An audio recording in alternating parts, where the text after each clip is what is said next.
దేవుని నామానికి స్తోత్రములు. మీ అందరికీ కూడా ప్రభువు పేరిట వందనములు తెలియజేస్తూ ఉన్నాను. మరి మీరందరూ కూడా బాగున్నారు కదా?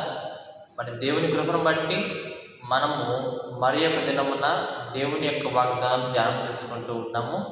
కాబట్టి మీరందరూ కూడా ఈ వాక్యాలు వినండి, దేవుడు చెప్పినట్లుగా మీరు నడుచుకోండి. అయితే ఇవాళ మనం వాగ్దానం చూస్తే కనుక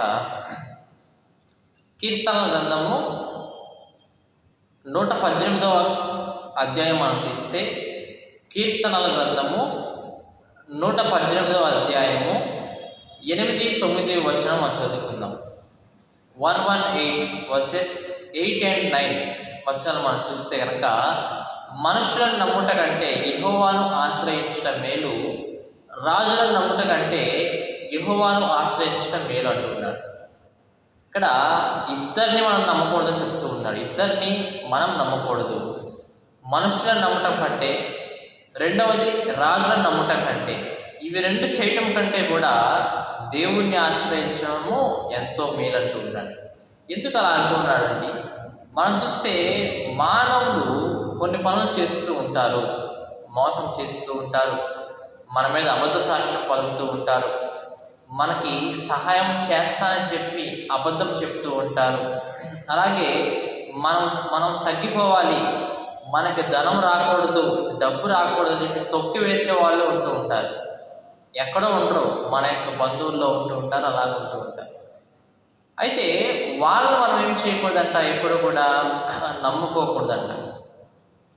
వాళ్ళు మాకు సహాయం చేస్తారు ఎప్పటికైనా, వాళ్ళు మాకు నమ్మకస్తులుగా ఉంటారు ఎప్పటికైనా అని మనం ఎప్పుడూ అనుకోకూడదంట. కానీ దేవుడి విషయం మనం చూస్తే కనుక ఎంత గొప్పవాడు అంటే కనుక, ఏమండి, మీరు నైట్ నిద్రపోతూ ఉన్నారు, క్షేమముగా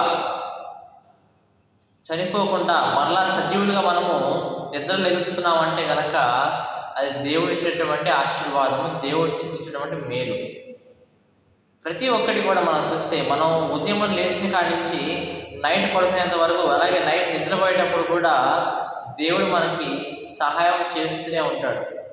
ఒకవేళ కనుక దేవుడు సహాయం చేయడం ఆగిపోతే కనుక మనము అసలు లెగిసి నడవలేము, చనిపోతాము, నరకంలోకి మనము వెళ్ళిపోతూ ఉంటాము కదండి. కాబట్టి ఎవరిని ఆశ్రయించడం మేలంటున్నాడు? యెహోవాను ఆశ్రయించడము మేలంటున్నాడు. ఆయన యెహోవాను ఆశ్రయించినప్పుడు, దేవుని మనం ఆశ్రయించినప్పుడు మన అవసరాలు, అక్కర్లు, మనకుండే సమస్యలు, మనకుండే బాధలంతా కూడా దేవుడు తీర్చేవాడిగా ఉంటున్నాడు. రాజులను నమ్ముడు కంటే అంటున్నాడు, రాజులు ఏం చేస్తూ ఉంటారు? రాజ్యాన్ని పరిపాలన చేస్తూ ఉంటారు. అయితే ఒకసారి ఒక రాజ్యంలో కరువు వచ్చిందనుకోండి, అప్పుడు అందరూ ఎవరి దగ్గరికి వెళ్తూ ఉంటారు? రాజుగారి దగ్గరికి వెళ్తారు. అయ్యా, మాకు ఆహారం దయచేయండి,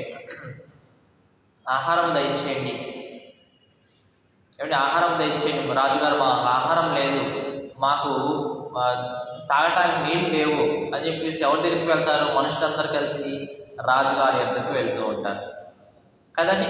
కానీ ఏలియా విషయంలో మనం చూస్తే కనుక, తన యొక్క రాజ్యంలో కరువు వచ్చినప్పుడు దేవుడు ఏలియాని గొప్పగా పోషించాడు. ఎలా పోషించాడు? కాకుల ద్వారా ఆహారం తెచ్చి ఆయనకి ఇచ్చినట్లుగా మనం చూస్తున్నాము. ఎవరు ఆశ్రయించాడు? ఏలియా దేవుడిని ఆశ్రయించాడు. అలాగే యోసేపు విషయంలో మనం చూస్తే కనుక, యోసేపు దేవుడిని ఆశ్రయించాడు, ఒక్క తప్పు కూడా చేయలేదు. అయినా కానీ ఏం చేశారు? మానవులంతా కలిసి, తన యొక్క అన్నలు అంతా కలిసి ఏం చేశారు? మరి అతని మీద తప్పుడు నేరం మోపి అతన్ని దేశానికి పంపివేశారు. మరి ఆ దేశంలో ఒక పని చేసే చోట మరలా అక్కడ మానవులు ఉంటూ ఉన్నారు, అక్కడ కూడా ఉంది మానవులే. వాళ్ళు ఏం చేశారు? మరలా ఆ యోసేపుని నిందించారు, అతని మీద అబద్ధపు సాక్ష్యం చెప్పారు, తీసుకెళ్ళి ఎక్కడ వేశారు? జైల్లో వేశారు. మనం చూస్తే మానవులు చూసారు ఎంత ఘోరంగా ఉన్నారో యోసేపు విషయంలో. అంతా కూడా మానవులు యోసేపుకి ఎలా చేశారంట?